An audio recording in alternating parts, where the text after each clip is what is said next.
se tem Copa do Mundo, tem Jairo Nascimento. Fazer o quê, né, Renan? Eu dei um sorriso ali para anunciar que você iria entrar, mas é um sorriso... irônico.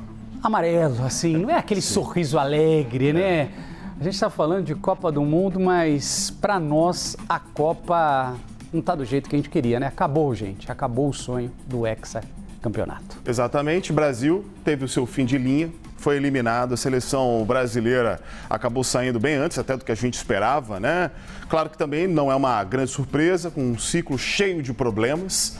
E o time que chegou ao Mundial com uma baixa expectativa, inclusive, né? O Brasil teve a chance de abrir o placar, mas o Bruno Guimarães perdeu um pênalti praticamente feito, né? No primeiro tempo. Já na segunda metade, nas duas chances que teve, o artilheiro Haaland marcou. O primeiro de cabeça e o segundo de fora da área. Com os dois gols, Haaland chegou a 7 e divide a artilharia do Mundial com Messi e com Mbappé. Neymar de pênalti ainda diminuiu no finalzinho. Essa foi a 6ª eliminação seguida do Brasil para uma seleção da Europa. França em 2006, Holanda em 2010, Alemanha em 2014 com 7-1, Bélgica em 2018, Croácia em 2022 e agora mais uma entrando na lista, a Noruega. Inclusive eles seguem na Copa e vão enfrentar a Inglaterra nas quartas de final.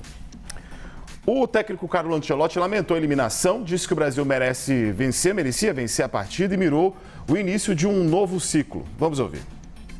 Eu acho que também no jogo de hoje se podia merecer ganhar o jogo.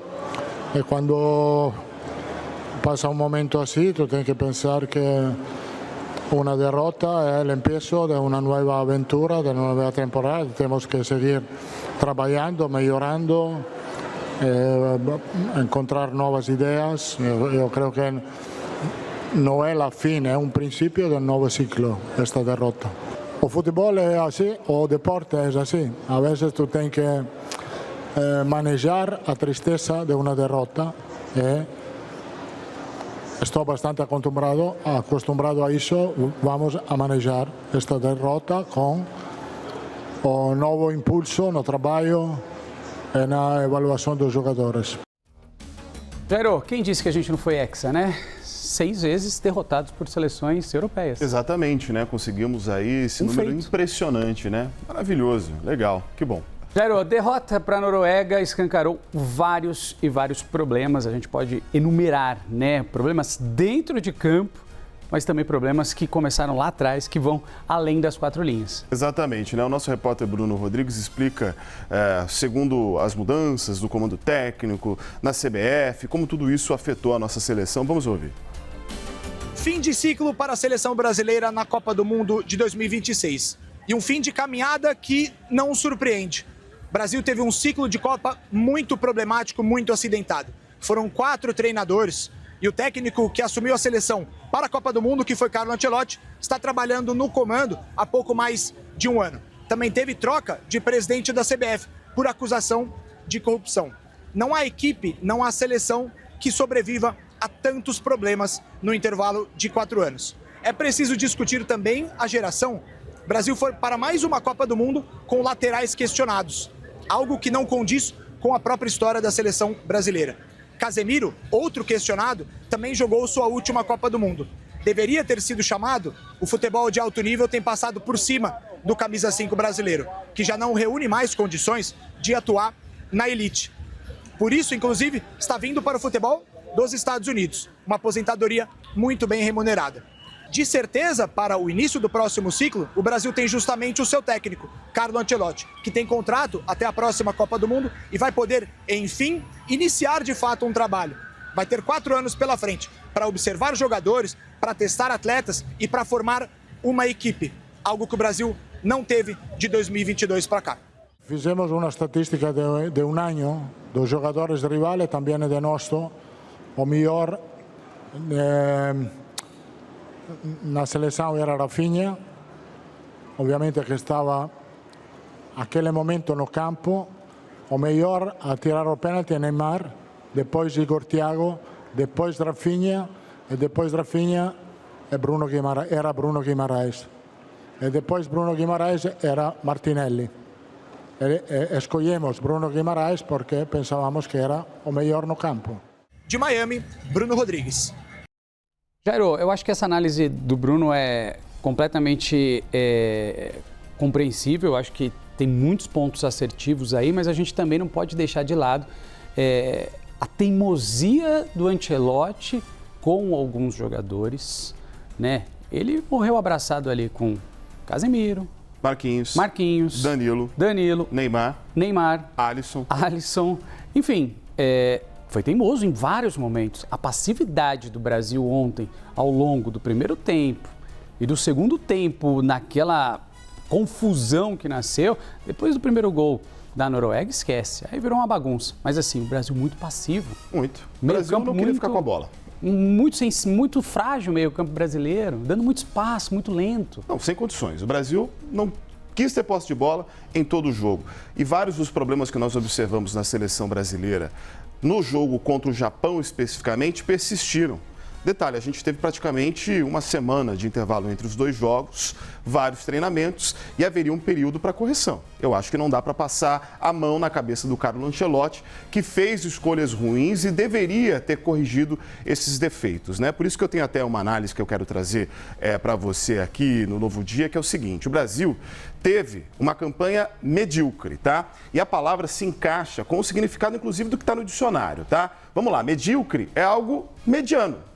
De 6 fases possíveis, a seleção brasileira chegou na terceira. De 5 jogos, venceu 3, empatou 1, perdeu 1.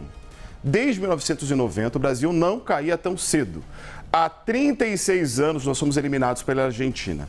Aí, nesse intervalo, tivemos melhoras, né? A seleção foi pentacampeã em 2002, isso há 24 anos. Teremos, portanto, até a próxima Copa, o maior jejum sem Mundial desde que nós ganhamos o primeiro título, hein? Isso não aconteceu nem no intervalo entre 1970 e 94. E tem mais. Depois de 2002, o Brasil não sabe o que é vencer de uma seleção europeia em mata-mata e, como a gente já destacou, perdeu de seleções europeias de lá para cá e foi eliminado de seleções europeias de lá para cá. Nessa Copa, a seleção brasileira sofreu com erros que custaram o Hexa.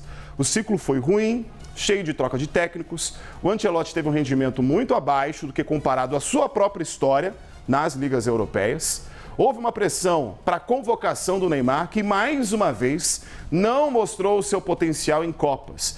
Pior, ele ainda provocou o goleiro adversário a bater um pênalti que não serviu de muita coisa. E aí, na prática, só serviu para fechar o caixão da seleção brasileira.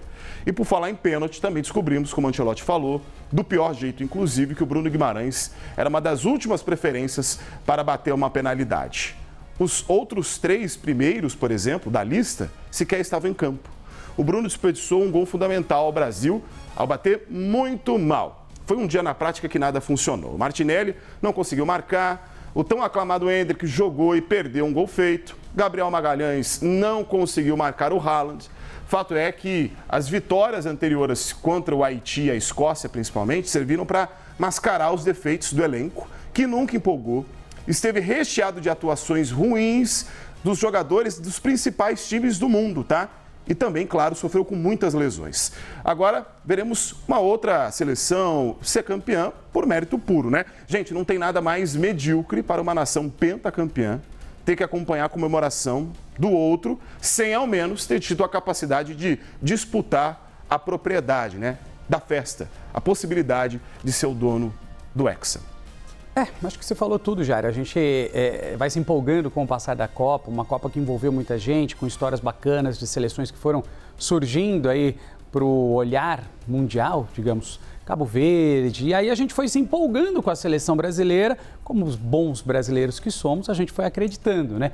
Mas agora a gente cai na realidade. Era uma seleção muito fraca, com escolhas muito duvidosas, com ciclos que deveriam ter sido interrompidos e não foram, com teimosia de Ancelotti. Enfim, é uma soma de fatores. Agora, apontar somente um culpado é muito fácil depois de uma derrota. Eu acredito que, a partir de agora, a gente precisa realmente interromper algumas situações que estão se repetindo em Copas, edições de Copas anteriores, e começar tudo do zero. Vamos lá, a partir de agora, vamos formar uma seleção para projetar para 2030, né? Vamos tirar aqueles medalhões que já não funcionam mais e começar do zero mesmo, que nem a gente vê seleções super jovens, como da França, A seleção da Alemanha que acabou caindo, mas foi assim quando conquistou o título aqui no Brasil. Enfim, acho que é mais ou menos nesse caminho. De fato, a gente precisa levar mais a sério. A gente está falando de uma seleção com uma camisa pesadíssima. A gente não pode perder para a Noruega. A Noruega tem Haaland, tem o Haaland mais um jogador. A gente está falando da Noruega. Foi isso o tempo que a gente assustava várias seleções, que o pessoal tinha medo da seleção brasileira. Hoje ninguém mais tem medo. A gente não é referência nem na América do Sul hoje. E sabíamos disso, né? Esse é o pior, né? Admitimos isso, inclusive, antes do ciclo, né? Eu gosto sempre de citar o exemplo da seleção do Marrocos, tá? Porque o pessoal acha que a seleção marroquina surgiu simplesmente do nada, né? Estava no grupo do Brasil, avançou em segundo e continuou na Copa. A gente está fora, né? Vamos lembrar que todo o trabalho da seleção marroquina começou em 2009, quando eles resolveram arrumar a casa, procurar jogadores de origem marroquina que estavam em outros países, aprendendo das outras escolas do futebol, chamando esses jogadores para a seleção. O resultado a gente viu principalmente na Copa passada, quando eles avançaram bem e ainda continuam avançando nesta. É um exemplo de que, para quem não tinha nada, era possível organizar a casa. O Brasil tem muito. Então, é muito mais fácil. Exato. E só um adendo à sua colocação com relação à seleção marroquina, eles foram campeões sub-20. Parte desse elenco que a gente vê hoje, 2 Copas depois, foi campeão sub-20. Então, assim, é um ciclo que foi sendo construído com o passar do tempo. A gente está falando do Neymar na seleção brasileira, nossa principal referência há 10 anos de uma seleção. O Neymar não joga há 2 anos, pelo menos. E ele ainda estava nessa Copa. Paquetá, Alisson, daria para fazer diferente. Daria. Muito. Que a partir de agora a gente faça, né? Afinal de contas, o Ancelotti fica até 2030, renovou o contrato. Pois é, né? Terá agora tempo de sobra para mexer na seleção e para lidar com esse trabalho de base, da escolha dos futuros jogadores. Haverá outras competições, outros jogos, outros amistosos, né? Veremos o que vai acontecer. Jairo, um dos lances cruciais nessa derrota foi justamente o pênalti perdido por Bruno Guimarães, ainda no primeiro tempo.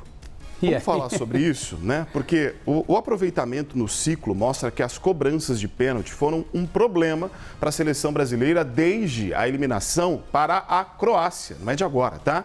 Desde a Copa do Catar em 2022, a gente tem aqui os dados, o Brasil cobrou 19 pênaltis, sendo 15 em tempo normal e 4 em disputa, com 12 convertidos e 7 perdidos. É um aproveitamento de 63%. Entre os desperdiçados, foram 4 defesas do goleiro, 2 para fora e 1 na trave. Além do Bruno Guimarães, perderam, vamos lá, Neymar, o Paquetá por 2 vezes, Vini Júnior, Militão e o Douglas Luiz, que estão nesta lista daqueles que desperdiçaram cobranças para o Brasil. Jairo, ídolo da Noruega, dono do jogo, Haaland não perdeu a chance de dar uma cutucada no Brasil. Aliás, além de 2 cutucadas, teve uma terceira. Né? Dentro 2 do jogo, né? Em tempo regulamentar, fora também. Fora né? também, é. Pois é, porque ó, depois de decidir, tirou onda, pai, com razão, né? Na boa, vamos ter que aguentar a zoeira, né? Porque depois de decidir o confronto e celebrar em campo, Haaland também comemorou nas redes sociais. A gente tem aí o destaque da nossa reportagem, ele publicou uma foto no vestiário, no seu perfil oficial, com uma legenda curta, mas muito provocativa. Well, well, well. Ora, ora, ora, né? Tom de ironia. O camisa 9 balançou a rede pelo 14º jogo seguido com a camisa da seleção, manteve a média superior de 1 gol por partida pela Noruega. E a briga a cada rodada pela artilharia, né, segue intensa nesse Mundial, como a gente tem visto, entre ele, Messi e Mbappé. Well, well, well. E esse cara aí... Precisa de mais para zoar com a gente? Acho que não, né? Tá bom, né? Tá bom, né? Tá bom, tá bom. A Noruega chega pela primeira vez em sua história nas quartas de final da Copa do Mundo, depois de ter vencido o Brasil. No 5º jogo contra o Brasil na história, entre as 2 seleções, e o Brasil nunca venceu, tá certo? 3ª derrota na história. 4 edições só a Noruega tem de Copa do Mundo. 4 edições, né? E nós temos 5 títulos. Não custa lembrar. Agora, a seleção norueguesa vai enfrentar a Inglaterra, uma seleção bem mais acostumada a disputar fases decisivas do Mundial. Os ingleses superaram a altitude e eliminaram o México no Estádio Azteca, num jogo muito equilibrado, tá? Foi 3-2 o resultado do jogo, 2 vezes com gols de Jude Bellingham e também uma de Harry Kane do lado inglês. com um gol de pênalti marcado por ele, né? E foram os únicos gols sofridos, inclusive, pelos mexicanos nessa Copa, esses únicos 3 aqui, tá? Do lado dos mexicanos era de se esperar que os gols fossem marcados pelo Raul Jiménez e também pelo Quiñones, tá? No próximo sábado, a Inglaterra busca a vaga na semifinal contra a Noruega, jogo em Miami. Kane chegou a 6 gols e continua firme na briga do prêmio do maior artilheiro. Já Jude Bellingham marcou 4 vezes até o momento. Legal que essa Copa, que as grandes estrelas que de fato estão jogando, estão fazendo bonito, né? Mbappé, Messi, Kane, o Haaland.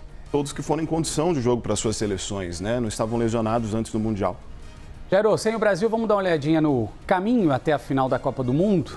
Vamos lá. Quero trazer para você aqui o nosso chaveamento, agora na próxima fase ficando cada vez mais completo. Ó, aqui eu falei do Marrocos, lembra? Tá aqui, ó, vai enfrentar a França na próxima rodada, após a conclusão, portanto, das oitavas de final. Do outro lado, nós tivemos aqui a eliminação brasileira, portanto, quem avança é a Noruega e quem caiu também foi o México, Noruega e Inglaterra. Aí nós teremos esses 2 jogos hoje aqui, Portugal, Espanha, Estados Unidos e Bélgica, saberemos quem vai avançar.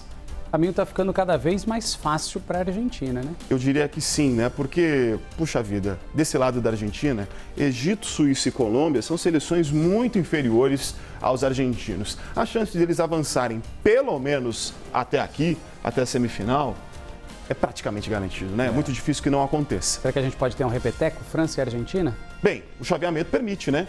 Se a França avança, chega na semi, mesma coisa da Argentina, e aí nós podemos ter uma final. Pode ser uma revanche para os franceses, veremos o que vai acontecer. É isso, Jairo Nascimento trazendo pra gente esse olhar da Copa do Mundo dessa segundona braba, porém, vida que segue, vamos em frente, Jairo. Exatamente. Você volta daqui a pouco, né? Daqui a pouco eu volto, a gente vai falar muito mais, inclusive, sobre os jogos de hoje. Valeu, meu amigo. Te agradeço.